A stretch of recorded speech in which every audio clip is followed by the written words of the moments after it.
পুরা বিশ্বের মুসলিম মিল্লাত কেন এক হতে পারে না, এক প্ল্যাটফর্মে হতে পারে না? পুরা বিশ্বের কথা বাদ দেন, আমাদের দেশের কথা বলি। আমাদের দেশের মুসলিমরা সবাই একসাথে আছি? বলেন, এক দলে আছি? এই দল ওই দলকে ঘৃণা করি, এই দল দলের বিরুদ্ধে কথা বলি, ফেসবুকে লেখালেখি করি, ইউটিউবে বলা বলি করি, হুজুররা ওয়াজের মঞ্চ থেকে বলি। ইসলামের শিক্ষা এটা ছিল? 2 নম্বর কারণ হচ্ছে হাসাদ। এটা কি? হাসাদ, হিংসা, হিংসা, হিংসা, প্রতিহিংসা। এটা এত মারাত্মক হিংসা। এটা আল্লাহ রাসূল বলেন, ইয়াকুম ওয়াল হাসাদ, খবরদার ওয়াল হাসাদ, হিংসা থেকে তোমরা বেঁচে থাকো, দূরে থাকো। কেমন দূরে থাকবে? হিংসা বলতেই তোমার দ্বারে কাছে থাকতে পারবে না। কেন জানো? ও আমার উম্মতেরা, জেনে রাখো, ফাইন্নাল হাসাদা ইয়াকুলুল হাসানাত। এই হিংসা, এটাই সমস্ত হাসানাত, সমস্ত ভালো আমলগুলোকে কি করে ফেলে? খেয়ে ফেলে, গ্রাস করে ফেলে। আগুন যেরকম সব কিছুকে কি করে বশীভূত করে, সব ছাই করে ফেলে, ঠিক তেমনি ভাবে হিংসা, এটা তোমার নামাজ, তোমার ইবাদত, তোমার ওয়াজ নসিহত, তোমার জিকির আজকার, তোমার দান সদকা, সব কিছুকে ধ্বংস করে। কিসে? হিংসা। আউযু বিল্লাহি মিনাশ শাইতানির রাজীম। বিসমিল্লাহির রহমানির রহিম।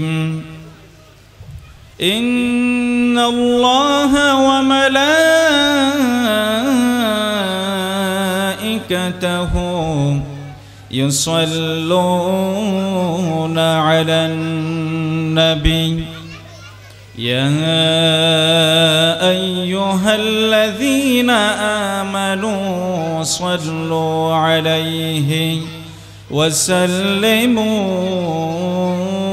تسليما اللهم صل على مولانا محمد وعلى آل سيدنا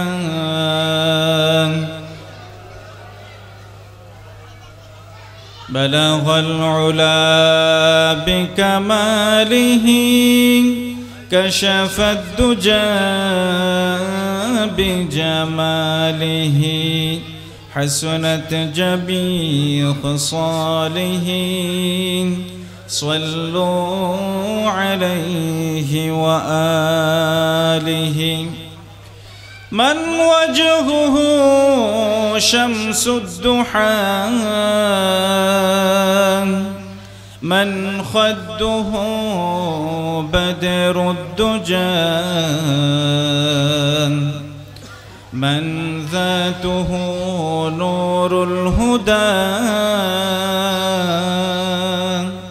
من كفه بحر الهمم بلغ العلا بكماله كشف الدجى بجماله حسنت جميع خصاله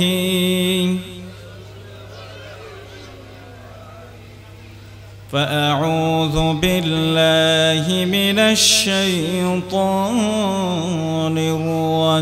الرجيم واعتصموا بحبل الله جميعا ولا تفرقوا وقال رسول الله صلى الله عليه وسلم المسلمون كرجل واحد إن اشتكى عينه اشتكى كله وإن اشتكى رأسه اشتكى كله أو كما قال عليه الصلاة والسلام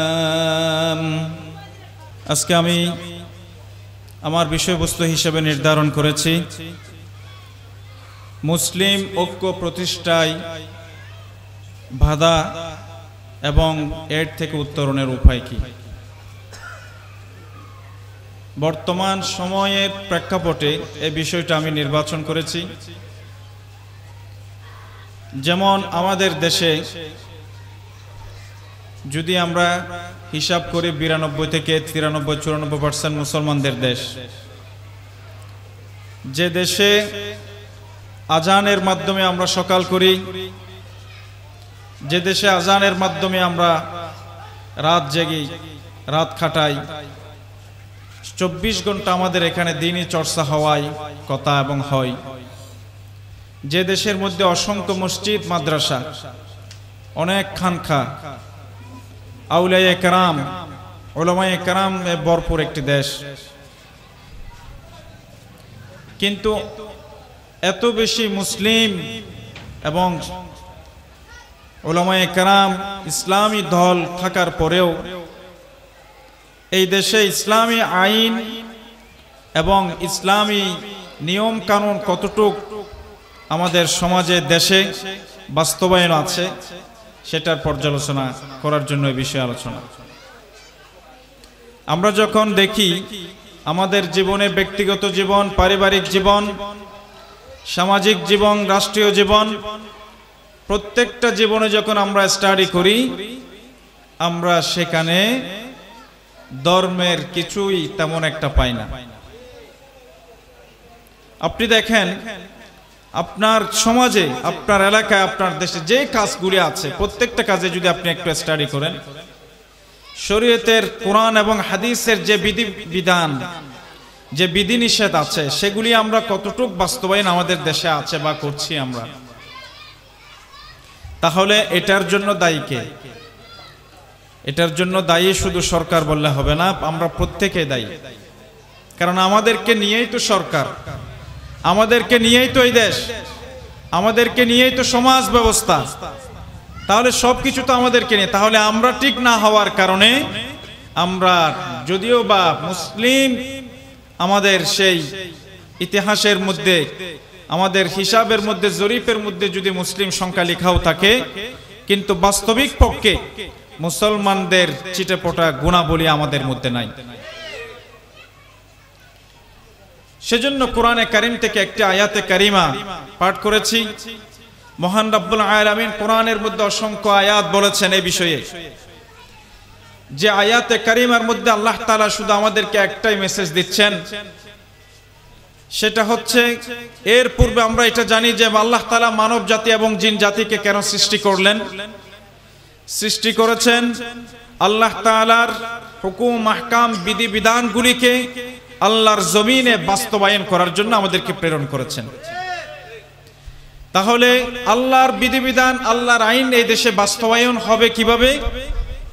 আল্লাহ তাআলা সেটার দিক নির্দেশনা আমাদেরকে দিয়ে কোরআনের সূরা নিসার মধ্যে বলেন, ওয়া'তাসিমু বিহাবলিল্লাহি জামিআন ওয়া লা তাফাররাকু। ও আমার বান্দারা, তোমরা সকলেই আমার হাবলুল্লাহ, আমার রশি, আমার রজ্জু, অর্থাৎ আমার দ্বীনকে, আমার ইসলামকে, আমার যে বিধান, বিধিবিধান আমি তোমাদের উপর নাজিল করেছি সেটাকে তোমরা শক্তভাবে আঁকড়ে ধরো। আমার প্রত্যেকটা বিধিবিধানকে তোমাদের ব্যক্তিগত জীবন, তোমাদের পারিবারিক, সামাজিক, রাষ্ট্রীয়, আর্থিক সব দিকগুলির মধ্যে যখন তোমরা বাস্তবায়ন করবে, এবং বাস্তবায়ন করলে আমি রব্বুল আলামিন যে উদ্দেশ্য তোমাদের সৃষ্টি করা, তার উদ্দেশ্যটা হাসিল হবে। আল্লাহ তাআলা বলেন আমার দ্বীনকে আঁকড়ে ধরবে কিভাবে? ওয়ালা তাফাররাকু, আর তোমরা এই পৃথিবীর জমিনে তোমরা একে অপর থেকে বিচ্ছিন্ন হয়ে যাও না, বিভিন্ন দলে বিভক্ত হয়ে যাও না। কোরআনের মধ্যে আল্লাহ তাআলা এটা কেন বলেছেন? এরপর আল্লাহ তাআলা বলছেন, কারণও বলে দিচ্ছেন, ওয়াজকুরু নি'মাতাল্লাহি আলাইকুম ইয কুনতুম আ'দাআন ফাআল্লাফা বাইনা কুলুবিকুম। ও আমার দুর্বল বান্দারা, তোমরা ভুলে গিয়েছো, একটু চিন্তা করে দেখো, স্মরণ করো ওই আল্লাহর নিয়ামতের কথা। নি'মাতাল্লাহি আলাইকুম, যে নিয়ামত তোমাদের উপর আল্লাহ তাআলা দান করেছেন। ইয কুনতুম আ'দাআন ফাআল্লাফ, তোমরা প্রত্যেকেই একে অপরের শত্রু ছিলে। ফাআল্লাফা বাইনা কুলুবিকুম, আল্লাহ তাআলা তোমাদের মধ্যে একে অপরের মধ্যে ভ্রাতৃত্ব বন্ধন সৃষ্টি করে দিয়েছেন। সুবহানাল্লাহ। ফাআল্লাফা বাইনা কুলুবিকুম ফাআসবাহতুম বিনি'মাতিহি ইখওয়ানা। মহান রব্বুল আলামিনের সব থেকে বড় নিয়ামত হচ্ছে আল্লাহ তাআলা বলেন, তোমরা যখন একে অপরের শত্রু ছিলে, তখন তোমরা একে অপরের শত্রু ছিলে, একে অপরকে চিন্তা না, কেউ কারোর মধ্যে ছিল না। কিন্তু আমি রব্বুল আলামিন ইসলামের মতো শ্রেষ্ঠতম নিয়ামত দান করে তোমাদেরকে আমি মুমিন বানিয়েছি, মুসলিম বানিয়েছি। মুসলিম বানার কারণে তোমরা একে অপরের ভাই ভাই হয়ে গিয়েছো। সুবহানাল্লাহ। ফাসবাহতুম বিনি'মাতিহি ইখওয়ানা। আল্লাহ তাআলা বলেন, তোমরা আল্লাহর সর্বোচ্চ সর্বশ্রেষ্ঠ নিয়ামতের মাধ্যমে একে অপরের ভাই হয়েছো। ও প্রিয় মুসলমানে কেরাম, আপনারা একটু চিন্তা করে দেখেন, এই দেশের 92% মুসলমান যদি আমরা একে অপরের ভাই হই, তাহলে এই দেশে মুসলমানদের রীতিনীতি অনুসারে কেন শাসন চলবে না? এই দেশের মধ্যে প্রত্যেকটা সেক্টরে কেন ধর্মের বিরুদ্ধে আমাদের আইন কানুন হবে? একটু চিন্তা করে দেখুন। আল্লাহ তাআলা আরো বলেন, ওয়া কুনতুম আলা শাফা হুফরাতিম মিনান নারি ফানকাযাকুম মিনহা। তোমরা তো জাহান্নামের কাছেই, কিনারায়, একেবারে জাহান্নামের কাছে চলে গিয়েছো। সে জাহান্নামে একটু পরেই তোমরা জাহান্নামে নিক্ষিপ্ত হবে। তোমাদেরকে সেই জাহান্নাম থেকে আমি রব্বুল আলামিন তোমাদেরকে উদ্ধার করেছি। সুবহানাল্লাহ। যদি ইসলাম ধর্ম না আসতো, জাহেলি যুগ যদি চলমান থাকতো এই পর্যন্ত, তাহলে মানুষ থাকতো না, মানুষ পশু থেকে অনেক অনেক বেশি খারাপ হয়ে যাইত। যার কারণে মানুষ চিরস্থায়ীভাবে জাহান্নামে জ্বলতো, জাহান্নামে নিক্ষেপিত হতো। সেই নিক্ষেপ থেকে আল্লাহ তাআলা আমাদেরকে রক্ষা করেছেন ইসলামের মতো শ্রেষ্ঠতম নিয়ামত দান করে। আল্লাহ তাআলা বলেন, কাযালিকা ইউবাইয়িনুল্লাহু লাকুম আয়াতিহি লাআল্লাকুম তাহতাদুন। আল্লাহ পাক বলছেন, আমি এটা প্রত্যেকটা বিষয় একেবারে সুলসিরা বিশ্লেষণ করছি এজন্য যেন তোমরা যেন হেদায়েত প্রাপ্ত হও, তোমরা যেন এখান থেকে কিঞ্চিত শিক্ষা অর্জন করো। আল্লাহ তাআলা আমাদেরকে দৌড়ে দৌড়ে দিচ্ছেন যে দেখো, এত অবস্থার মধ্যে তোমরা সব থেকে নিকৃষ্ট থাকার পরে সেখান থেকে আমি তোমাদেরকে আকায়ে নামদার হযরত মুহাম্মদ মুস্তাফা সাল্লাল্লাহু আলাইহি ওয়াসাল্লামের আবির্ভাবের মাধ্যমে, ওনার আনিত রিসালাত নবুয়তের মাধ্যমে তোমাদেরকে আমি সর্বশ্রেষ্ঠ জাতিতে পরিণত করেছি। তোমাদেরকে একে অপরের ভাই ভ্রাতৃত্ব বন্ধনে আবদ্ধ করেছি। যেভাবে এক মা বাবার সন্তানগুলি যেভাবে একে অপরের সাথে সঙ্গবদ্ধ হয়ে থাকে, তোমরাও যেন পৃথিবীতে আল্লাহর জমিনে একবদ্ধ হয়ে আল্লাহর আইনকে বাস্তবায়ন করতে পারো। এগুলি আমি বলছি কেন? যেন তোমরা নিশ্চিত হেদায়েত, যদি আমল করো, বুঝো, লাআল্লাকুম তাহতাদুন, অবশ্যই তোমরা হেদায়েত প্রাপ্ত হবে। কিন্তু এখন হেদায়েত হচ্ছে না কেন? হেদায়েত হচ্ছে না এক নম্বর কারণ যেটা আল্লাহ তাআলা প্রথমে বলে দিয়েছেন, ওয়াতাসিমু, তোমরা আঁকড়ে ধরো আল্লাহর রজ্জুকে, আল্লাহর দ্বীনকে। কিন্তু দুঃখজনক হলেও সত্য, এটার ক্ষেত্রে আমরা ব্যর্থ। সূরা শুরার 13 নম্বর আয়াতের মধ্যে আল্লাহ তাআলা বলেন, শারআ লাকুম মিনাদ-দীনি মা ওয়াসা বিহি নূহা والذي أوحينا إليك وما وصينا به إبراهيم وموسى وعيسى أن أقيموا الدين ولا تتفرقوا فيه। ভালো করে খেয়াল করুন, আল্লাহ তাআলা বলেন, শারআ লাকুম, তোমাদের জন্য আল্লাহ তাআলা শরীয়ত প্রবর্তন করেছে, শরীয়ত নাজিল করেছে।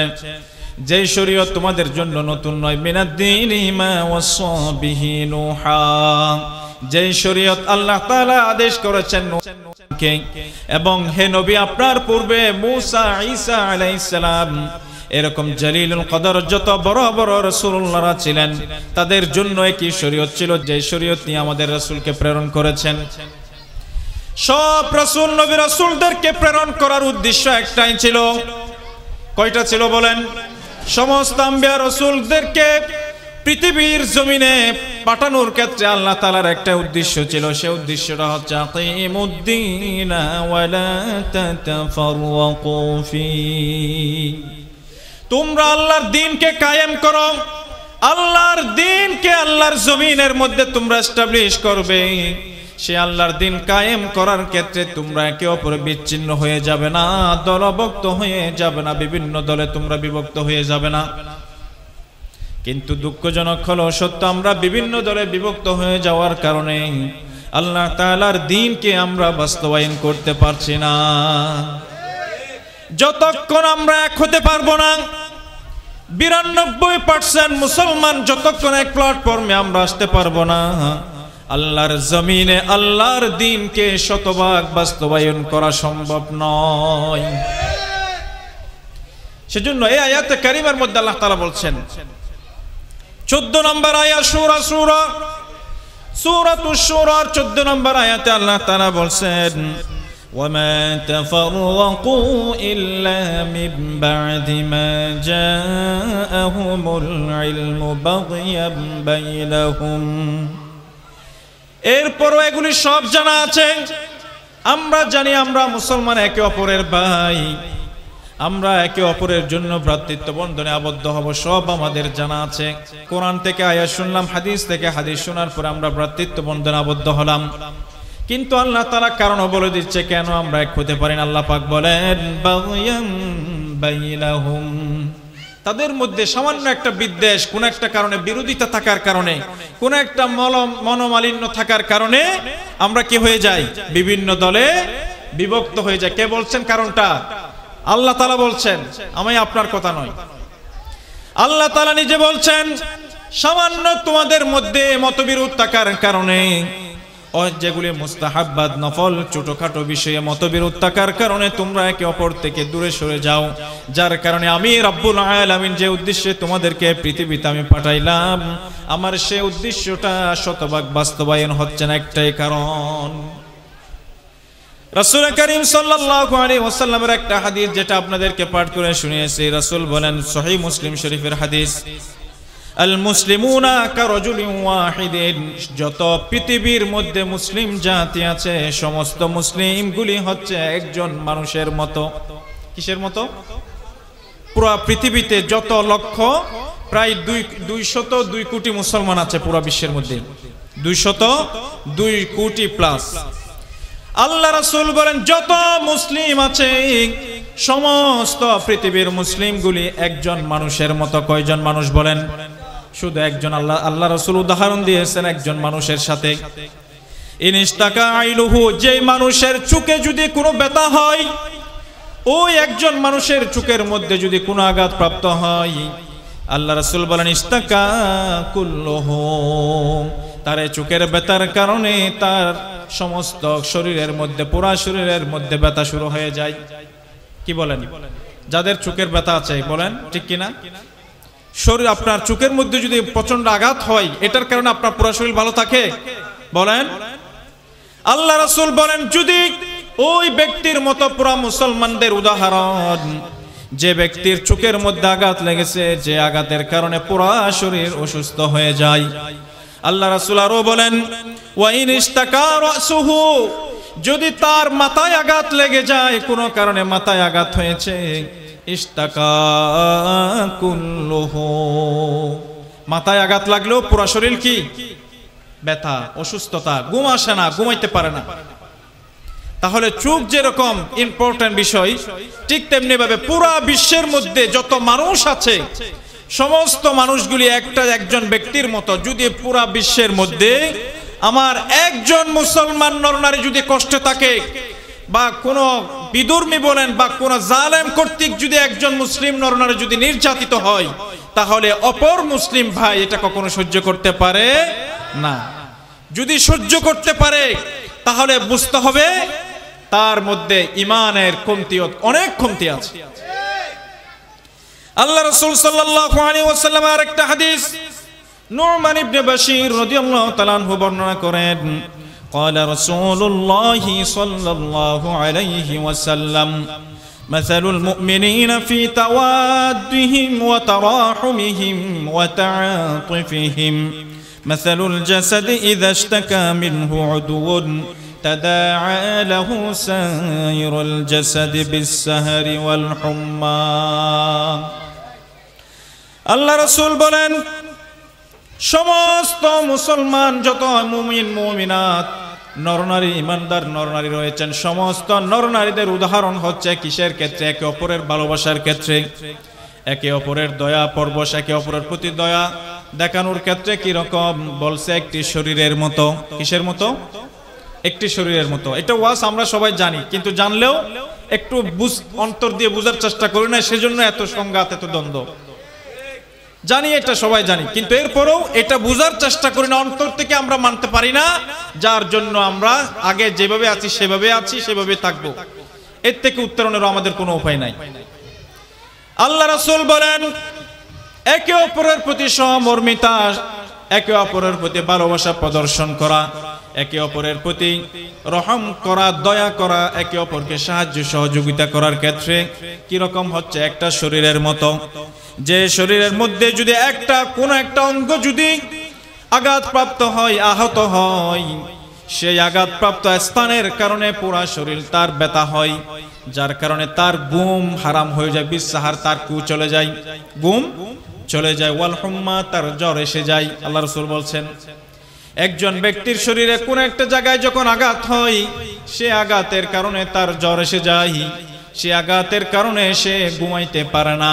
ঠিক তেমনি ভাবে পুরা বিশ্বের মুসলিম মিল্লাতের মধ্যে যদি কোনো আঘাত হয়, সমগ্র বিশ্বের মুসলমানের অন্তরের মধ্যে ব্যথা আসা দরকার।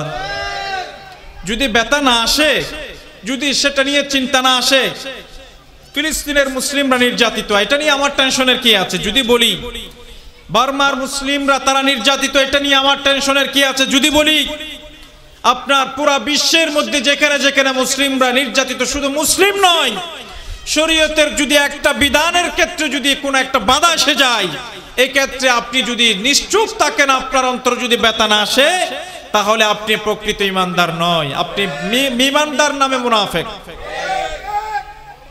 প্রিয় মুসলিম কেরাম, সেজন্য আল্লাহ রাসূল সাল্লাল্লাহু আলাইহি ওয়াসাল্লাম এবং কোরআন এবং হাদিস থেকে একটাই আমাদেরকে মেসেজ দিচ্ছেন, পুরা বিশ্বের মুসলিমগুলি আমরা একটা জাতি। আল্লাহ রাসূল বলেন, যেটা আনাস ইবনে মালিক রাদিয়াল্লাহু তাআলা আনহু বর্ণনা করেন, নবী বলেন, লা তাবাগাদু ওয়া লা তাহাসাদু ওয়া লা তাদাবাউ ওয়া কুনু ইবাদাল্লাহি ইখওয়ানা। এটা আমরা নুরানির বাচ্চাদেরকে পড়াই, কিন্তু এটা বুখারী শরীফের হাদিস। আজকে বুখারী শরীফের 25 পারায় এই হাদিসটা পেয়েছি। এটা আমরা নুরানির বাচ্চাদেরকে মুখস্থ করাই, বাচ্চারা পড়ে, আমরাও জানি, কিন্তু আমল নাই, যতক্ষণ পড়ি ততক্ষণ। আল্লাহ রাসূল কি বলেন? লা তাবাগাদু, তোমরা মুমিনরা একে অপরকে ঘৃণা করিও না কখনো। এক নাম্বার কি বলেছে? তোমরা একে অপরকে ঘৃণা করিও না। যদিও ঘৃণার বিষয় এসে যায়, তারপরও তোমরা ঘৃণা করিও না। সহজ কথা বলছে, এরকম বলে নাই যে এর কোন একটা ঘৃণিত বিষয় যদি আসে তাহলে ঘৃণা করে, এটা বলে নাই। লা তাবাগাদু সচরাচর বলেছেন, তোমরা একে অপরকে পরস্পর ঘৃণা করিও না। ওয়ালা তাহাসাদু, ও মুমিন নরনারী, তোমরা একে অপরের সাথে হিংসায় লিপ্ত হইও না, পরস্পর হিংসা করে একে অপরের ক্ষতি করিও না যদি মুমিন হয়ে থাকো। ওয়ালা তাদাবারু, তোমরা একে অপরের দুশ্চর্চায় পিছনে লেগো না। তিনটা বাক্যে তিনটা কথা বলেছেন আল্লাহ রাসূল। ওয়ালা তাহাসাদু, হিংসা করিও না। হিংসাটা তো বুঝি আমরা সহজে, যেটা আমরা সবাই করি। কি বলেন? হিংসা করি না এমন কেউ আছি? বেশ আর কম হয়ে আল্লাহ মাফ করুক। ওয়ালা তাদাবারু, তোমরা একে অপরের পরস্পর দোষ ত্রুটি নিয়ে লেগে থাকো না, একজনের পিছনে আরেকজন দোষ ত্রুটি নিয়ে খুঁজে বেড়াইও না, কারণ এই সিফাত মুমিনের হতে পারে না, এই সিফাত কাফেরদের সিফাত, এটা তোমার সিফাত নয়। ওয়া কুনু ইবাদাল্লাহি ইখওয়ানা। আল্লাহ রাসূল বলেন, যদি এই তিনটা খারাপ চরিত্র থেকে যদি বাঁচতে পারো, আল্লাহর ওয়াস্তে তোমরা সকলেই আল্লাহর বান্দা হয়ে তোমরা একে অপরের ভাই হয়ে যাও। সুবহানাল্লাহ। তখনই তোমরা একে অপরের কি হতে পারবা? ভাই হতে পারবা। যদি এই তিনটা দোষ যদি তোমার মধ্যে না থাকে, তিনটা দোষ যদি তোমার থেকে তুমি যদি কি করতে পারো, ক্যান্সেল করতে পারো, তাহলে তোমরা একে অপরের কি হয়ে গিয়েছো? ভাই হয়ে গেছে। আচ্ছা, মুমিনরা যে একে অপরের ভাই, এটা তো এতক্ষণ বলে আসলাম, স্পষ্ট একটা আয়াত সূরা হুজুরাতের। যেখানে আল্লাহ তাআলা বলতেছেন ইন্নামাল মুমিনুনা ইখওয়াতুন ফাআসলিহু বাইনা আখাওয়াইকুম ওয়াত্তাকুল্লাহা লাআল্লাকুম তুরহামুন। ইন্নামাল মুমিনুনা ইখওয়া, সমস্ত মুমিনুন, এই আলিফ লাম, যে আলিফ লামের মাধ্যমে সবাইকে বোঝানো হয়েছে, পুরা জিন্সকে বোঝানো হয়েছে, যত মুমিন নরনারী, সমস্ত মুমিন নরনারী সবাই হচ্ছে ইখওয়া, একে অপরের ভাই, একে অপরের ভাই। মেয়ে হলে নারীরা বোন। ইখওয়াতুন ফাআসলিহু বাইনা আখাওয়াইকুম, যদি তোমাদের মধ্যে কোনো দ্বন্দ্ব হয়ে যায়, তোমাদের মধ্যে যদি কোনো প্রবলেম দেখা যায়, দেখা দিতে পারে দুনিয়ার জমিনে, যখন তোমরা ব্যক্তিগত জিন্দেগি পরিচালনা করবে, সমাজ পরিচালনা করবে, তখন তোমাদের বিভিন্ন সমস্যা দেখা দিবে। আল্লাহর ওয়াস্তে তোমরা একে অপরের মধ্যে সুলহ করে ফেলো। কি করে বলো? সংশোধন করে ফেলো। সংশোধন করবে কেন? ওয়াত্তাকুল্লাহ, আল্লাহকে ভয় করে তোমরা সংশোধন করবে। আল্লাহকে যদি ভয় করো, লাআল্লাকুম তুরহামুন, তোমরা অবশ্যই আল্লাহর পক্ষ থেকে রহমত প্রাপ্ত হবে। যদি তোমরা সুলহ করতে পারো, দ্বন্দ্ব নিরসন করতে পারো, দ্বন্দ্বটাকে একটাকে দুইটা না বানিয়ে দ্বন্দ্বটাকে যদি জিরুতে নিয়ে আসতে পারো, অবশ্যই অবশ্যই তোমরা আল্লাহর রহমত প্রাপ্ত হবে ইনশাআল্লাহ।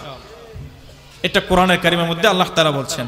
যে আয়াতের মধ্যে সমগ্র বিশ্বের মধ্যে যত আল্লাহ তাআলা আল্লাহর বান্দা প্রেরণ করেছেন, সবাইকে কয় ভাগে ভাগ করছেন বলেন? কয় ভাগে? 2 ভাগে। প্রত্যেকে আল্লাহর কোরআন আয়াত শুনেন। হুয়াল্লাযী খালাকাকুম ফামিনকুম কাফিরুন ওয়া মিনকুম মুমিন। আল্লাহ তাআলা বলেন, মহান রব্বুল আলামিন যিনি তোমাদেরকে সৃষ্টি করেছেন, তোমাদের মধ্যে যত সৃষ্টি করেছেন, যত মানব জাতি, তাদেরকে 2 ভাগে ভাগ করেছেন। কয় ভাগে? ফামিনকুম কাফিরুন ওয়া মিনকুম মুমিন। একটা প্রকার হচ্ছে কাফের, যারা আল্লাহকে মানে না, আল্লাহর আনিত ধর্ম মানে না, আল্লাহর আনিত আম্বিয়া রাসূলদেরকে মানে না। ওয়া মিনহুম মুমিন, আরেক প্রকার হচ্ছে মুমিন। তাহলে এখানে দল করছে কয়টা আল্লাহ? 2টা। যারা কালমা শাহাদাত মানে না তারা একটা দল, আর যারা কালমা শাহাদাত মানি আমরা সবাই একটা দল। তাহলে আল্লাহ তো করছে 2 ভাগে, আমাদেরকে 2টা প্রকারে, কিন্তু আমরা এত দল হইলাম প্রত্যেকে। তাহলে বুঝতে হবে, যদি এত দলও হই, এক দল না 100 দল, যদি আরো বেশি হয়, রাসূলের হাদিস অনুসারে 73টা দল আসবে, এক দল জান্নাতে যাবে, বাকিরা জাহান্নামে যাবে। সেগুলি নয়, আরো যদি আপনি অঙ্গ সংগঠন হিসাব করেন, 100 নয় 1000 দল আছে পৃথিবীর মধ্যে, আছে কিনা? যত দলে আসুক, কিন্তু সব দলগুলি আল্লাহর রাজত্বের মধ্যে আল্লাহর দ্বীনকে কায়েম করার ক্ষেত্রে কিন্তু একটাই দল। যে যত দলেরও হোক না কেন, কিন্তু সবাই কি মনে করেন, এক বাবার তার 5 সন্তান, 5 সন্তান থেকে আরো কতগুলি সন্তান জন্ম নিল, এভাবে নিতে নিতে যারা যতই হোক, কিন্তু তাদের সবার দাদাকে, দাদা কয়জন? একজন। গোড়া তো একটা। গোড়া কয়টা? একটা। ঠিক তেমনি আমরা যত দলেও হই না কেন, কিন্তু আল্লাহ এবং আল্লাহ রাসূলের আইন বাস্তবায়নের ক্ষেত্রে এসে সবাই আমরা কি এক। তখন আমরা কোন মুনাফিক মুরতাদের হাতে আমরা তাদের সাথে দলবদ্ধ হইতে পারি না। যেখানে ইসলাম আছে, যেখানে আল্লাহর আইনের কথা আছে, যেখানে আল্লাহ রাসূলের হাদিসের বাস্তবায়নের কথা আছে, সেখানে আমরা সবাই এক। যদিও বা আমরা বিভিন্ন কি থাকতে পারি, মতবিরোধ থাকতে পারি। বললাম যেভাবে আপনার এক বাবার 5 সন্তানের মধ্যে এক প্রথম সন্তান মনে করেন ইঞ্জিনিয়ার, দ্বিতীয় সন্তান ডাক্তার, তৃতীয় সন্তান আলেম, চতুর্থ সন্তান ড্রাইভার, পঞ্চম সন্তান শ্রমিক, একজন লেবার।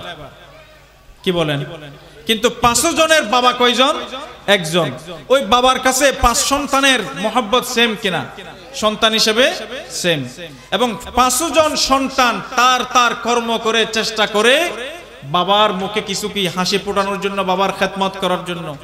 এবং বাবারও এই 5 সন্তানের প্রতি দরদ থাকে সেম, কিন্তু সেম নয়, বরং যে সন্তানটা তার শ্রমিক, তার প্রতি একটু মোহাব্বতটা কি থাকে?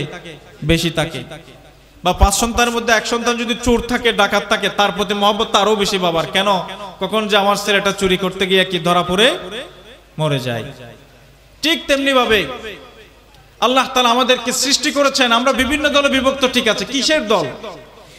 যদি কেহ যদি বলে 5 ওয়াক্ত নামাজকে 6 ওয়াক্ত 10 ওয়াক্ত ফরজ, তাহলে সে আমার থেকে ভিন্ন।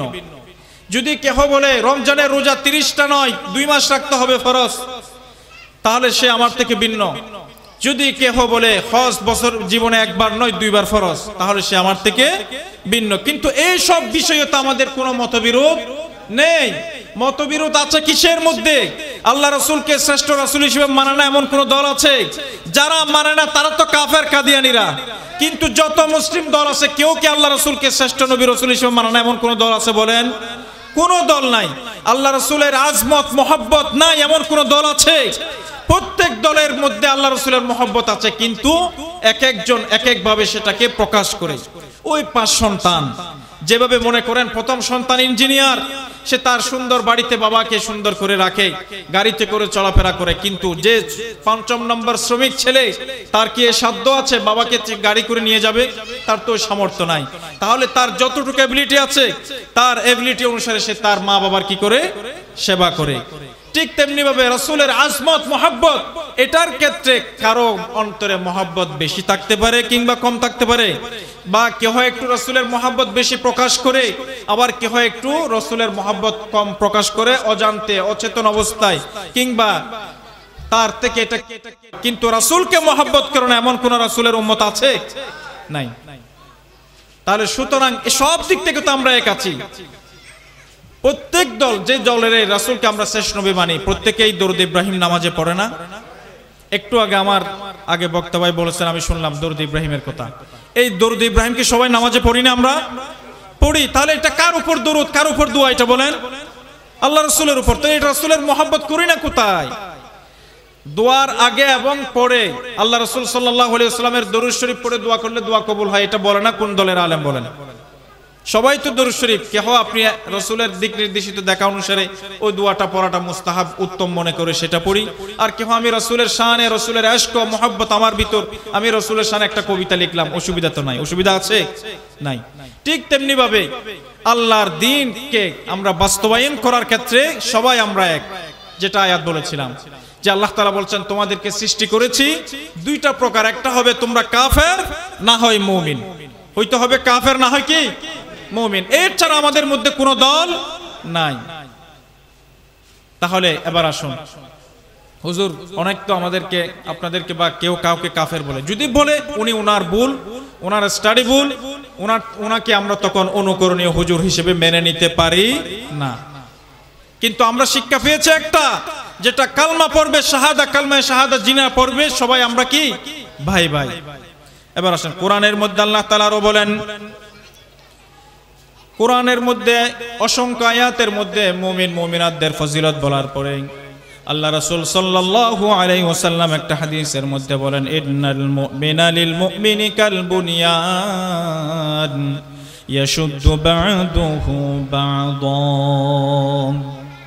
এক মুমিন অপর মুমিনের যে উদাহরণ দৃষ্টান্ত কি রকম, আল্লাহ রাসূল সাল্লাল্লাহু আলাইহি ওয়াসাল্লাম ওনার উম্মতদেরকে ভালোভাবে বোঝানোর জন্য এক এক সময় এক এক ভাবে উদাহরণ দিয়ে বোঝাচ্ছেন, যেন আমরা সকলে এক থাকি, আমরা যেন বিচ্ছিন্ন না হই, বিভিন্ন দলে বিভক্ত না হই। আল্লাহ রাসূল বলেন কাল বুনিয়ান, একটি দেওয়ালের মতো, একটি স্ট্রাকচার, একটা দেওয়াল একটা বিল্ডিং এর মতো। যে বিল্ডিং এর ক্ষেত্রে আপনার একটা জিনিস আরেকটা জিনিসের সাথে যেভাবে লেগে থাকে, মনে করেন একটা দেওয়াল, সেই দেওয়ালের মধ্যে কি কি আছে বলেন? একটা ইট আছে, দেওয়ালের মধ্যে সিমেন্ট আছে, দেওয়ালের মধ্যে আপনার বালি আছে, আবার আপনি ছাদ দেওয়ার ক্ষেত্রে সেখানে রড দিয়েছেন, আরো যা যা দিয়েছেন, সবকিছু একটা একটার সাথে কিভাবে লেগে আছে একটু বলেন? কাল বুনিয়ান, আল্লাহ রাসূল বলেন খুব শক্তভাবে লেগে আছে, যেটা থেকে কেউ সরাইতে পারে না সহজে। বলেন যদি শক্তভাবে না লাগতো তাহলে আমাদের এগুলি কি এভাবে অক্ষত অবস্থায় থাকতো? থাকতো না। আল্লাহ রাসূল উদাহরণ দিচ্ছেন, ইয়াশুদ্দু বা'দুহু বা'দা, এক অঙ্গ অপর অঙ্গকে ভালোভাবে শক্ত করে ধরেছে, সেরকম এক মুমিনের উদাহরণ অপর মুমিন ভাইয়ের সাথে হচ্ছে কি রকম, সেরকম হইতে হবে। অন্যগুলি যে যেখানে যাক, কিন্তু ধর্মীয় বিষয় যখন আসবে, আমার রাসূলের হাদিস যখন আসবে, কোরআনের আয়াত যখন আসবে, কোরআনের বিধান যখন আসবে, আমরা সবাই এক। আল্লাহ রাসূল বলেন শাব্বাকা বাইনা আসাবিহি, এভাবে 5টা আঙ্গুলকে একত্রিত করে দেখিয়েছেন। 5টা আঙ্গুল এভাবে একসাথে লাগাইলে কি রকম লাগে না শক্ত করে এভাবে। তাহলে সমস্ত যে দলের হয় না কেন, আমরা হয়তো আমার তরিকা ভিন্ন হইতে পারি, আমি হয়তো অমুক আউলিয়ার তরিকা আমি অনুসরণ করি, অসুবিধা নাই, কিন্তু যে তরিকারে হকপন্থী যত তরিকতে আছে না কেন, প্রত্যেক তরিকতেই কিন্তু কিসের উপর? কোরআন এবং হাদিসের উপর ভিত্তি করে হইতে হবে। কোরআন এবং হাদিস থেকে যদি সরে যায় কোনো তরিকত, সেই তরিকত মানা যাবে না। কোরআন এবং হাদিস থেকে যদি কেউ নিরুৎসাহিত করে, তাহলে সেটা সত্য নয়। আমার কোরআন সত্য, আমার হাদিস সত্য। প্রিয় মুসলমান کرام, এরপরে তাহলে আমাদের মধ্যে এত মতানৈক্য, এত এগুলি কেন? কারণগুলি আমাদেরকে কি করতে হবে? বের করতে হবে। কেন আমরা তো প্রত্যেকে জুমার নামাজ পড়ি না? বাংলাদেশে যত মুমিন মুসলিম আছে, আমার মনে হয় না খুব যারা নাস্তিক মুরতাদ তারা হয়তো নামাজের তোয়াক্কা করে না বা তাদের ধর্মকর্মের প্রয়োজন নেই, কিন্তু ম্যাক্সিমাম আমরা যারা মুসলমান অন্ততপক্ষে সপ্তাহে দৈনিক 5 ওয়াক্ত না পারলেও কোন দিন পড়ি বলেন? জুমাবারে তো পড়ি। কারণ জুমাবারে প্রত্যেক মসজিদ এমন ভর্তি হয়, জায়গা থাকে না, ঠিক না? প্রত্যেক মসজিদে জায়গা হয় না। যে মসজিদ তো যত বড় হোক, ওটা মসজিদ ফিল আপ হয়ে যায়। তার মানে কি আমরা মুসলমানের সংখ্যা অনেক বেশি আছি, ঠিক, কিন্তু আমরা কাজের মুসলমান হতে পারি না। এটা প্রমাণ হয় কোথায় বলেন না? ফজরের নামাজে। কোথায়? ফজরের নামাজ। এখন আচ্ছা এটা বাদ দেন, এরপরও আমরা যে প্রতি জুমার মধ্যে হুজুরদের আলোচনা শুনি না? শুনি, আলোচনাগুলি শুনি, ওয়াজ শুনি, কোরআনের হাদিস শুনি। প্রতি মাসে যদি না শুনি, মাঝে মধ্যে তো শুনি, কিন্তু শোনার মতো শুনি না। যার কারণে আল্লাহ তাআলার হেদায়েত আমাদের হয় না। যার কারণে আমরা গিয়ে কি কোরআন এবং হাদিস থেকে দূরে সরে গিয়ে যার যার মন গড়া জিন্দেগি করি এবং দুনিয়ার জীবনের পিছনে আমরা ছুটে পড়ি। দুনিয়ার জিন্দেগির পিছনে আমরা একে অপরে প্রতিযোগিতা করি, যার কারণে সর্বপ্রকারের মারামারি, খাটাখাটি, হানাহানি, বিশৃঙ্খলা আমরা করতে দ্বিধাবোধ করি না সামান্য দুনিয়ার জিন্দেগির জন্য। তাহলে এরপরে আল্লাহ রাসূল সাল্লাল্লাহু আলাইহি ওয়াসাল্লাম বলেছেন আমাদেরকে সবাই এক হওয়ার জন্য এবং একটা শরীরের মতো উদাহরণ দিয়েছেন। কিন্তু এগুলি না থাকার পিছনে এক নাম্বার কারণ আমি যেটা পাই প্রথম, সেটা হচ্ছে তাকওয়াল্লাহ, আল্লাহর ভয়টা আমাদের অন্তর থেকে চলে যাওয়ার কারণে। এখন আল্লাহর ভয় কি সবাই জানে, সব সময় 24 ঘন্টায় আমার প্রত্যেকটা কাজে আল্লাহকে হাজির নাজির মানা, এটা হচ্ছে তাকওয়াল্লাহ। আমার প্রত্যেকটা কাজের ক্ষেত্রে কে জানেন? আল্লাহ জানেন। কে দেখছেন? আল্লাহ দেখছেন। কে শুনছেন? আল্লাহ শুনছেন। এই তিনটা যদি আমার অন্তরে সব সময় থাকে, তাহলে শরীয়ত বিরোধী কোনো কাজ আমার দ্বারা সংগঠিত হতে পারে না। এক নাম্বার। এখন তাকওয়াল্লাহ, আল্লাহর ভয়, এটা আসে না কেন? এটা আসে না আমাদের ধর্মীয় জ্ঞানের অভাবের কারণে। এখন ধর্মীয় জ্ঞানের অভাব হবে কেন? ধর্মীয় জ্ঞান তো যে যতটুকু পেরেছি শিখেছি, কিন্তু অন্তত পক্ষে জুমাবার যদি আমরা শিকার নিয়তে, ইমাম সাহেব খতিব সাহেব বয়ানের আগে যদি আমরা বসি শিকার জন্য, প্রতি জুমায় বছরের মধ্যে 52টা সপ্তাহ জুমা হয়, যদি আপনি হেদায়েতের নিয়তে বসে শুনেন, আপনিও একজন আলেমের মতো হয়ে যাবেন। কিন্তু দুঃখজনক হলেও সত্য, সে মুসলমান আমরা হতে পারিনি। আমাদের দুনিয়ার চাকচিক্য, দুনিয়ার লোভ লালসা আমাদেরকে গ্রাস করে ফেলেছে, যার কারণে আমরা ট্র্যাডিশনাল জুমা পড়তে যাই, যার কারণে 2 রাকাত নামাজ পড়ার জন্য কোন রকম দূরে গিয়ে 2-4-5 মিনিটের নামাজটা পড়ে আবার চলে যায়, ঠিক না? কতক্ষণ? খুতবা শুরু হওয়ার আগে তেমন মানুষ আসবে না। আসবে কখন? যখন নামাজ ওয়াজ শেষ, খুতবা শুরু হয় কিংবা জামা শুরু হয়, তখন দূরাদূরি করে আসি 2 রাকাত নামাজ পড়বে। আরে আল্লাহ বলবে, আল্লাহর কি ইবাদতের প্রয়োজন পড়ছে নাকি? আল্লাহ কি আমাদেরকে সৃষ্টি করেছেন? আল্লাহর ইবাদতের দরকার আছে? আমরা ইবাদত করলে কি আল্লাহর কোন একটা লাভ হয় নাকি? তাহলে কিসের নামাজ পড়েন আপনি? নামাজ পড়বেন তো আপনার জন্য, ইবাদত করবেন তো আপনার জন্য, কিন্তু আপনি কার জন্য ট্র্যাডিশনাল ইবাদত করেন? যার কারণে আজকে আমাদের মধ্যে হেদায়েতের একটু ন্যূনতম হেদায়েত আমাদের অন্তরে আসে না। আজকে আপনারা যদি মাদ্রাসার কথা বাদ দেন, যে লেভেলে আছে না কেন, তাহলে যদি অন্ততপক্ষে কোরআন এবং হাদিস থেকে প্রত্যেকটা জুমার আলোচনা যদি আমরা আত্মস্থ করতাম, শিখতাম, জানতাম, মানতাম, মানার চেষ্টা করতাম, তাহলে আমরা সকলেই আমাদের অন্তরের মধ্যে আল্লাহর ভয়, খোদার ভয়, এটা আমাদের অন্তরে আসতো। খোদার ভয় যখন আসতো, তখন আমার দ্বারা কোনো শরীয়ত বিরোধী কোনো কাজ, অন্ততপক্ষে আমার ক্ষতি হতে পারে, আমার পরিবারের ক্ষতি হতে পারে, কিন্তু আমার সমাজেরও ক্ষতি হতে পারে, কিন্তু আমার দ্বারা, আমার সমাজ দ্বারা, আমার পরিবার দ্বারা যেন আল্লাহ এবং আল্লাহ রাসূলের এবং ইসলাম ধর্মের যেন কোনো ক্ষতি না হয়, এই বিষয়টা আমরা খেয়াল রাখতাম। কিন্তু এটা আমরা রাখি না। কেন? নিজেকে প্রাধান্য দিই। দুই নাম্বার যে একটা কারণ আমি নির্ধারণ করেছি, অথচ আমাদের সবাই এই আয়াতটা বলে যায়। কোরআনের মধ্যে একটা আয়াত আছে, শুনেন, যে আয়াত যদি আপনি সব সময় মনে রাখেন তাহলে আপনার ওয়াত্তাকু তাকওয়াল্লাহ, যেটা আল্লাহর ভয়, এটা অন্ততপক্ষে কিছুটা থাকবে। আয়াতটা শুনবেন। কোরআনের মধ্যে আল্লাহ বলেন, ওয়াত্তাকু ইয়াওমান তুরজাউনা ফীহি ইলাল্লাহ। ও আমার বান্দারা, তোমরা ওই দিনকে ভয় করো। আমি রাব্বুল আলামিনকে ভয়ের দরকার নাই, ওই দিনকে ভয় করো। তুরজাউনা ফীহি ইলাল্লাহ, যেই দিন তোমরা সবাই আল্লাহর কাছে ফিরে যাবে। সুবহানাল্লাহ।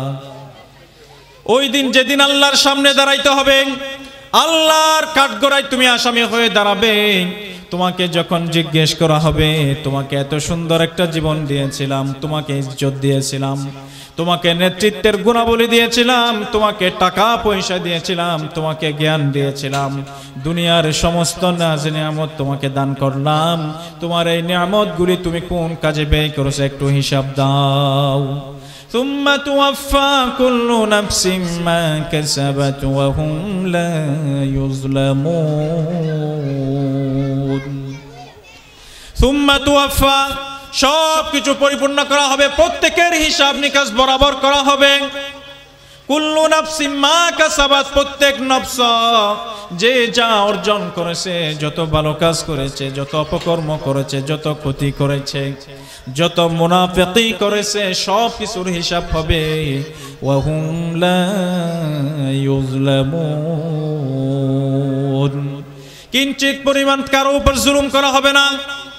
আল্লাহ তাআলা কোরআনের 24 পারার 8 পৃষ্ঠা শুরুতে আল্লাহ তাআলা বলেন, আল-ইয়াউমা তুজজা কুল্লু নাফসিম মা কাসাবাত লা যুলমাল ইয়াউম ইন্নাল্লাহা সারিউল হিসাব। আল-ইয়াউমা তুজজা, আজকের এই দিন, কিয়ামতের দিন আল্লাহ তাআলা বলবেন, তুজজা, প্রত্যেককে প্রতিদান দেওয়া হবে, কুল্লু নাফসিম মা কাসাবাত, যে যা অর্জন করেছে, যত ভালো কাজ করেছো, যত খারাপ কাজ করেছো, সব কিছুর হিসাব নিকাশ হবে। লা যুলমাল ইয়াউম, আজকের এই দিনে কারো উপর কিঞ্চিত পরিমাণ জুলুম হবে না, একটু জুলুম হবে না। ইন্নাল্লাহা সারিউল হিসাব, হিসাব নিকাশ করার জন্য আমাদের কত হিসাব, কত সময়ের দরকার হয়। আমাদের সমাজে আমরা দেখি একটা বিচার করার জন্য আমাদের কত কিছুর প্রয়োজন হয়, কত বাধা বিপত্তির সম্মুখীন আমরা হই, কত সময়ের প্রয়োজন হয়। কোনো একটা বিচার করলে কেউ মানে না। যত বিচারেই করি, বিচারের ক্ষেত্রে একটু না একটু দুর্বলতা থেকে যাই। যত বিচারেই করি, একটু না একটু ইনসাফের পরে যাই, কারো উপর না কারো উপর কিছু জুলুম হয়ে যায়। আল্লাহ তাআলা বলেন, তোমাদের সৃষ্টিকর্তা, যিনি তোমাদেরকে আদল ন্যায় শিখিয়েছেন, যিনি তোমাদেরকে জুলুমের ব্যাপারে তোমাদেরকে জ্ঞান দিয়েছেন, সেই রাব্বুল আলামিন নিজে তোমাদের সব কিছুর হিসাব নিকাশ করবেন। সেরকম ইন্নাল্লাহা সারিউল হিসাব, অতি দ্রুতভাবে হিসাবগুলি করবেন, কোনো ভুলও হবে না, কোনো কিছু বাদ পড়বে না। সুবহানাল্লাহ। তাহলে সেই দিনের যদি কথা একটু মনে থাকে, তাহলে আমরা আর কোনো রকমের গুনার কাজ করতে পারি না। যখন আমলনামা দেওয়া হবে, আমলনামা দেখার পরে লা ইউগাদিরু সগীরাতান ওয়ালা কাবীরাতান ইল্লা আহসাহা ওয়া ওয়াজাদু মা আমিলু হাদিরা।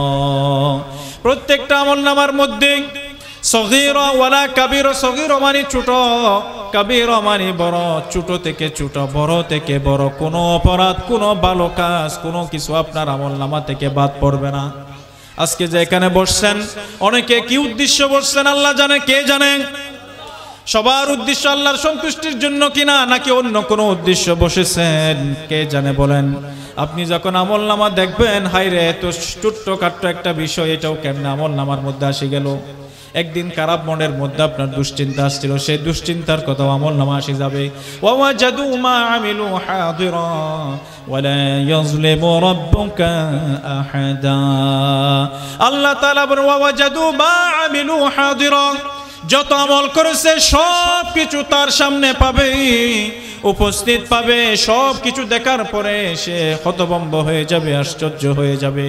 আল্লাহ পাক বলেন, আমি কারো উপর কিঞ্চিত পরিমাণ জুলুম করব না। একটু চিন্তা করে দেখেন, যদি আল্লাহ এভাবে যদি হিসাব করে, কেউ কি পার পাবো? কেউ পার পাবো না। তাহলে সেই রব্বুল আলামিনের হিসাবের কাঠগড়ায় দাঁড়ানোর আগে অন্ততপক্ষে নিজেকে একটু ঠিক করি, এখন থেকে তওবা ইস্তিগফার করে নিজেকে শুদ্ধ করার চেষ্টা করার সুযোগ আছে কিনা? নাই। কত সুযোগ, সুবহানাল্লাহ। আল্লাহ তাআলা আমাদেরকে কত সুযোগ দিয়েছেন। জীবনে কত পাপ করেছি, কত গুনাহ করেছি। করার পরে যখন বুঝ আসলো আল্লাহর কাছে, দুই চোখের পানি ছেড়ে যখন তওবা করব, আল্লাহর দরবারে যখন অন্ধকার এর মধ্যে যখন দুই চোখের পানি ছেড়ে আল্লাহর কাছে তওবা ইস্তিগফার করে ভবিষ্যতে গুনাহে লিপ্ত হব না এমন দৃঢ় প্রতিজ্ঞা করে আল্লাহর আইনকে বাস্তবায়ন করার জন্য যখন নিজের জীবনকে উৎসর্গ করব, তখন আল্লাহ তাআলা আপনার উপর রাজি হয়ে যাবে। কি বলেন?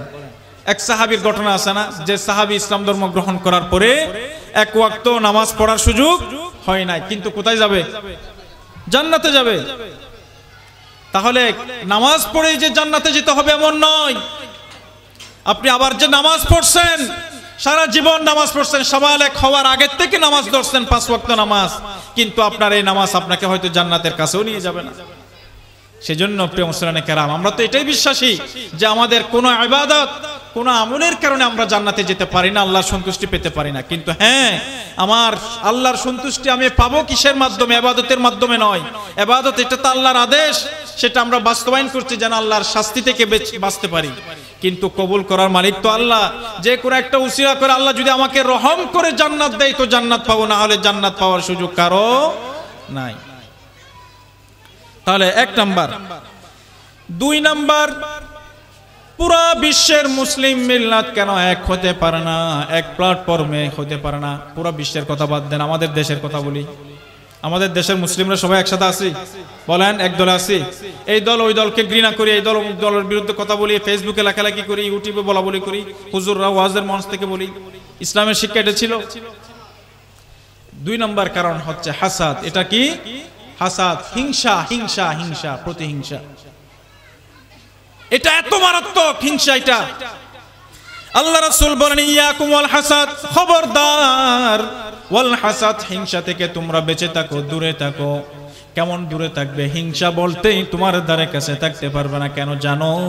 ও আমার উম্মতেরা জেনে রাখো, ফাইন্নাল হাসাদা ইয়াকুলুল হাসানাত। এই হিংসা, এটাই সমস্ত হাসানাত, সমস্ত ভালো আমলগুলোকে কি করে ফেলে? খেয়ে ফেলে, গ্রাস করে ফেলে। আগুন যেরকম সবগুলোকে কি করে বশীভূত করে সব ছাই করে ফেলে, ঠিক তেমনি ভাবে হিংসা এটা তোমার নামাজ, তোমার ইবাদত, তোমার ওয়াজ নসিহত, তোমার জিকির আজকার, তোমার দান সদকা সবকিছুকে ধ্বংস করে। কিসে? হিংসা। এই হিংসা এটা চলে যেতে হবে। আল্লাহ রাসূল বলেন, কামা তাকুলুন নারু আল হাতাবা, যেভাবে নার আগুন, আগুন কিকে আল হাতাব, লাকড়িকে কি করে দেয়? ধ্বংস করে দেয়। লাকড়িতে যখন আগুন ধরাই, একটু পরে কি আগুন লাকড়িগুলো ঠিক থাকে নাকি শেষ হয়ে যায়? আল্লাহ রাসূল বলেন, সেভাবে ওই হাসাদ যেটা, হিংসা, এটা তোমার সমস্ত আমলগুলোকে কি করে দিবে? ধ্বংস করে দিবে। সহজ কথা। এটা কার কথা বলছি? বলেন, কার কথা বলতে? এটা রাসূলের কথা। রাসূলের কথা মিথ্যা হতে পারে? তাহলে যদি রাসূলের কথা 100% আপনি এটার উপর ঈমান রাখেন, বিশ্বাস রাখেন, চেষ্টা করেন আপনার অন্তর থেকে যেন হিংসাটা চলে যায়। হিংসা শুধু মাত্র 2টি জায়গায় করতে পারেন, কিন্তু দুঃখজনক হলো সত্য, সেই জায়গাগুলিতে আমরা হিংসা করি না।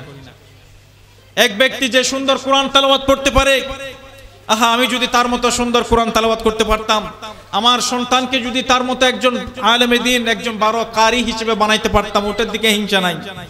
আরেকজন ব্যক্তিকে আল্লাহ সম্পদ দিয়েছেন, তার সম্পদগুলি সে যা ইচ্ছে দান করে, ওই ব্যক্তির মতো যদি আল্লাহ আমাকে সম্পদ দিত, যদি আমি দান করতাম, দান করতে পারতাম। এরকম 2টো বিষয়ে হিংসা করা যায়, কিন্তু ওই 2 বিষয়ে হিংসার কোনো প্রতিযোগিতা আমাদের আসে না। আসে কোত্থেকে?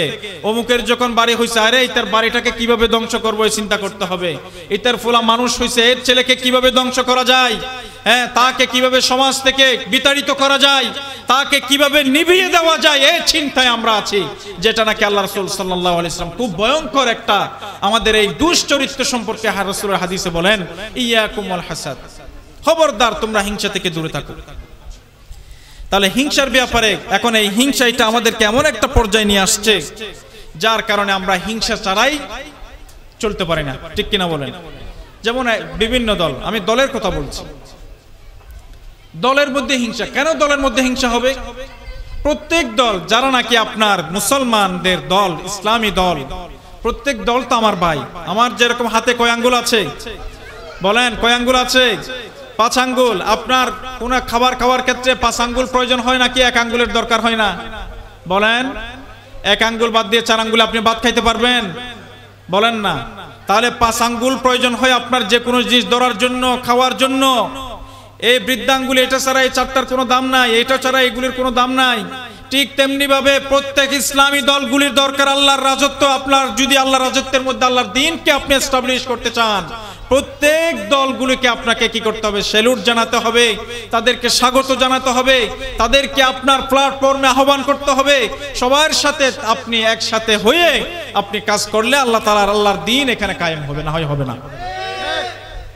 সহজ কথা, এই জিনিসটা আমরা বুঝি না। আমরা শুধু কোরআনের মধ্যে আল্লাহ তাআলা বলেন কুল্লু হিজবিম বিমা লাদাইহিম ফারিহুন, প্রত্যেক দল সে তার দলে যা আছে তাকে নিয়ে সে খুশি। এটা হ্যাঁ আমি ভালো করে বুঝে বলছি। যেমন কাফেররা, ইহুদি যারা, তারা তাদেরকে নিয়ে সন্তুষ্ট, খ্রিস্টান যারা তারা তাদের ধর্ম নিয়ে তারাই সন্তুষ্ট। মুসলমানদের মধ্যেও যদি আপনি এটা ব্যাখ্যা আসেন, প্রত্যেক দল যে যে দল যত দলে আছে না কেন, প্রত্যেক দল বলে যে আমি সেরা, আমি সর্বসেরা, আমারগুলি শ্রেষ্ঠ, দুনিয়ার মধ্যেও আমি শ্রেষ্ঠ, আখেরাতে হয়তো আমি শ্রেষ্ঠ। এই শ্রেষ্ঠত্ব আমিত্ব এটা যার মধ্যে যতদিন থাকবে ততদিন আমাদের এখানে সফলতা আসবে না। প্রত্যেক দলকে সম্মান শ্রদ্ধার চোখে দেখতে হবে। একান্ত এমন শর্ত যদি কোনো দলের সাথে জড়িত থাকে যেটার কারণে সে মুসলমানের থেকে নাম কেটে যায়, তাহলে তার সাথে আমাদের শত্রুতা। তার সাথে শত্রুতা কি আমার কথা না কোরআনের কথা? কোরআনের মধ্যে আল্লাহ তাআলা বলেন মুহাম্মাদুর রাসূলুল্লাহ ওয়াল্লাযীনা মাআহু আশিদ্দাউ আলাল কুফফার রুহামাউ বাইনাহুম তারাহুম রুকআ। মুহাম্মাদুর রাসূলুল্লাহ, মুহাম্মদ সাল্লাল্লাহু আলাইহি ওয়াসাল্লাম হচ্ছেন আল্লাহর রাসূল। মুহাম্মদ সাল্লাল্লাহু আলাইহি ওয়াসাল্লাম কে বলেন? আল্লাহর রাসূল। কার কথা এটা? আল্লাহর কথা। কোথায়? কোরআনের বাণী সূরা ফাতার মধ্যে। ওয়াল্লাযীনা মাআহু, রাসূলের সাথী যারা, রাসূলের সাথে যারা আছেন, কিয়ামত পর্যন্ত যারা থাকবেন, রাসূলের উম্মত যারা হবেন, প্রকৃত যদি রাসূলের উম্মত হয়ে থাকে তাদের উপর আল্লাহ রাসূলের দুইটা, আল্লাহ তাআলার দুইটা বাণী। একটা হচ্ছে আশিদ্দাউ আলাল কুফফার, কাফেরদের উপর আমরা কঠোর হব। কঠোর মানে আবার ভালো করে বুঝেন, ভুল বুঝবেন না। অর্থাৎ কাফেরদের ব্যাপারে, কাফেরদের যে কোনো সিদ্ধান্তের উপর আমরা কঠোর থাকবো। যদি তারা আমাদের উপর কোনো ক্ষতি করে, তখন আমরা মুসলমানরা এক হয়ে সেটা প্রতিরোধ গড়ে তুলব, এটা বলেছে। তারা যদি আমার ক্ষতি না করে, তার ধর্ম সে পালন করে, কোনো অসুবিধা না, আমরা তাকে তার ক্ষতি করা আমার ধর্মে কোনো জায়েজ নাই। হ্যাঁ, সে যদি যেমন ভারতের মধ্যে আমার প্রিয় নবীর উপর কটাক্ষ করে যে হিন্দু পুরোহিত কি করেছেন, রাসূলের বিরুদ্ধে কথা বলেছেন, তখন আমরা মুসলিম জাতি ঘুমিয়ে থাকতে পারি না। আমরা সবাই ঐক্যবদ্ধ হয়ে সেটার প্রতিরোধ গড়ব। আমরা অবশ্যই আশিদ্দাউ আলাল কুফফার, আশিদ্দাউ আলাল কুফফার রুহামাউ বাইনাহুম। আল্লাহ তাআলা আবার সুন্দর করে বলে দিচ্ছেন এই কঠোরতা, শক্ত অবস্থান, শক্ত হাত দিয়ে দমন। তোমরা মুমিনদের মধ্যে যদি কোনো তোমাদের কারণে মতবিরোধ হয়ে যায়, অপর মুমিন দলকে শক্ত হাতে আবার কঠোরতা করিও না। তো কি করব? রুহামাউ বাইনাহুম, একে অপরের সাথে দয়া দেখাও, বিনয়ী দেখাও, একে অপরকে তোমরা একে অপরের প্রতি দয়া পরবশাও। তাহলে মুমিনরা যদি ভুল করি, তাকে আমরা সুন্দর করে বুঝিয়ে, হাতে হাত মিলিয়ে তাকে বুঝিয়ে সঠিক পথে আনা, এটাই হচ্ছে ইসলামের শিক্ষা। এখন মনে করেন মাঠে ময়দানে কথা যারা বলেন, যেই দলের হোক না কেন, কথা যখন মানুষ বলে ঘন্টা 2, 1 ঘন্টা 3 ঘন্টা কথা বলে, ভুল হতে পারে না? কোরআনে ভুল নাই, রাসূলের কথায় ভুল নাই, ঠিক আছে, কিন্তু একজন বক্তা উনি তো মানুষ, তো উনি কথা বলতে গিয়ে ভুল বের হতে পারে বা বিভিন্ন কারণে ভুল বলতে পারে। যদি ভুল বলে, করণীয় কি? করণীয় হচ্ছে হ্যাঁ এটার ব্যাপারে ওনার সমপরিমাণ ওনার মতো জ্ঞান রাখেন এমন ব্যক্তি এবং সম্মিলিতভাবে হয়ে ওনার কাছে পার্সোনালি দাওয়াত পৌঁছানো যে হুজুর আপনার মনে হয় এই কথাটি এই কাজটা মনে হয় আপনার কি শরীয় বিরোধী হয়েছে মনে হচ্ছে, এটা মনে হয় ঠিক হয় নাই, বা আপনি যদি এটা আমাদেরকে একটু বুঝাই বলতেন। এভাবে ওনার থেকে সমাধান চাওয়ার পরে যদি নাই হয় তখন না হয় সেটার বিরুদ্ধে যদি শরীয়তের বিরুদ্ধে যা তখন অ্যাকশন নেওয়া। কিন্তু এখন আমরা শুরু করে দিই এটাকে দলবদ্ধ হয়ে গেছে যে অমুক বক্তা কোন দলের, নাউজুবিল্লাহ, কোন বক্তা কোন দলের, সবার দল তো একটাই। সবার দল কি? সবাই রাসূলের উম্মত। তাহলে যদি উনি ভুল করে ওনার সেই ভুলগুলিকে শুধরে দেওয়ার জন্য উলামায়ে কেরামরা দিবেন। আমি আওয়াম এটা নিয়ে কথা বলতে যাব না, ফেসবুক গরম করব না, ফেসবুকে যা ইচ্ছা তাই বললাম, যা ইচ্ছা তাই লেখালেখি করলাম, কিন্তু আমার তো অতটুকু যোগ্যতা নাই যে আমি ওনার বিরুদ্ধে কথা বলবো, কলমে আমার দিয়ে কথা লিখবো। তাহলে এরপরেও হ্যাঁ যিনি ভুল বলেছেন, ভুল তো হতে পারে, যিনি ভুল বলেছেন ওনার উচিত হবে একটু করে নিজে ভুলটা শুধরাই দিবে যে আমার এটা ভুল হয়েছে। রুহামাউ বাইনাহুম, একে অপরের প্রতি আমরা সহানুভূতি, সহমর্মিতা, ভালোবাসা দেখাইতে হবে। তা আমি আমার যদি কোনো দলের লোক ভুল করে অমুক দলকে, তাকে সেটা বুঝিয়ে শুধরাইয়া আমরা এক প্ল্যাটফর্মে আসতে হবে, আমরা দলবদ্ধ হয়ে। এটার কারণে কি হচ্ছে, যেটা বর্তমান সময়ে সব থেকে ক্ষতি, সেটা হচ্ছে আপনার পুরা বিশ্বের মধ্যে বা পুরা দেশের মধ্যে এটা মুসলিমদের দুর্বলতার কারণ হচ্ছে এটা যে আপনার আমরা একে অপরের ভুল বুঝাবুঝি এগুলি করছি আর বিধর্মীরা আমাদের এগুলি দেখে হাসি ঠাট্টা মস্কারি করছে। তাহলে আমরা তো এক, সবাই মূল প্ল্যাটফর্মে তো আমরা এক, তাহলে আমরা এগুলি নিয়ে কেন একজনের পিছনে একজন ট্রল করব? এটা কোনোভাবে কাম্য নয়। সেজন্য আমরা তখন যদি ভুল হয়ে থাকে তাকে আমরা ভালোবাসা দেখিয়ে আমরা ওনাকে সুন্দরভাবে বুঝিয়ে আমরা ওনাকে সুপথে পরিচালিত করব। কিসের জন্য করব? আল্লাহ এবং আল্লাহ রাসূলকে সন্তুষ্ট এবং আল্লাহর দ্বীনকে কায়েম করার জন্য, আর কোনো কারণে নয়। তাহলে এই জন্য রাসূলের যে হাদিসটা আমি বললাম যে একটাই কারণ, আমরা আল্লাহ তাআলার এই দ্বীনকে প্রতিষ্ঠা করার জন্য আমাদেরকে একটাই মিশন, সেটা আমাদেরকে বাস্তবায়ন করতে হবে। এবং এটা বাস্তবায়ন করতে হলে আল্লাহ তাআলা যেভাবে আমাদেরকে ঘোষণা করেছেন কোরআনের মধ্যে সূরা বাকারায়, وَكَذَلِكَ جَعَلْنَاكُمْ أُمَّةً وَسَطًا لِتَكُونُوا شُهَدَاءَ عَلَى النَّاسِ। আল্লাহ তাআলা বলেন, ও উম্মত মুহাম্মাদী, তোমাদেরকে অন্যান্য নবীদের উম্মতের মতো তোমরা নয়, তোমাদের একটা স্পেশাল বিশেষত্ব, বিশেষ গুণ আছে, যেটা হচ্ছে তোমরা উম্মাতান ওয়াসাতা, মধ্যম পন্থা অবলম্বন করবে। তোমরা গোড়ামিও করবে না, আবার সারাসারি বাড়াবাড়িও তোমরা করবে না, তোমরা মধ্যম পন্থা। লিতাকুনু শুহাদা আলান নাস, যেন তোমরা কাল কিয়ামতের ময়দানে সমস্ত মানুষগুলির মধ্যে তোমরা যেন মডেল হইতে পারো। সুবহানাল্লাহ। শুহাদা আলানা, সবার উপর যেন আমরা সাক্ষী হতে পারি, আমাদেরকে দেখে আল্লাহ রাসূল গর্ববোধ করবেন। তাহলে এই সিফত যদি আমার রাসূল সাক্ষ্য দিবেন, ওয়া ইয়াকুনা রাসূলু আলাইকুম শাহীদা, তাহলে এই গুণাবলী যদি আমার আর আপনার মধ্যে আমরা যদি আনতে চাই, আনতে পারি, তখন না আমরা সফল। আর যদি আমরা নিজেকেই, আমি যে দল আছি যেটাই করছি এটাই সঠিক, আমার অপর ভাইটা ভুল, কিন্তু হ্যাঁ এটার যদি উপরে থাকে, কখনো ইসলাম কায়েম হবে না। আমাদের দেশে 92% মুসলমানদের দেশে যদি আপনি ইসলামী খেলাফত, ইসলামী হুকুমত যদি কায়েম করতে চান, সবাইকে যেভাবে মসজিদের মধ্যে নামাজ পড়ার সময় যেভাবে ভেদাভেদ ছাড়া একসাথে নামাজ পড়েন, ইসলাম এই রাষ্ট্র কায়েম করার ক্ষেত্রে সবাই এক প্ল্যাটফর্মে চলতে হবে। সেটা আমাদের বড় যারা নেতা আছেন তাদের প্রতি আমরা অনুরোধ করব, ওনারা বোঝাপড়া করে সেই পথে এগিয়ে যেতে হবে। কিন্তু এছাড়া যদি বিভিন্ন দল কাদা ছুটাছুটি করি, কখনো আমাদের দেশে ইসলামী খেলাফত কায়েম হবে না।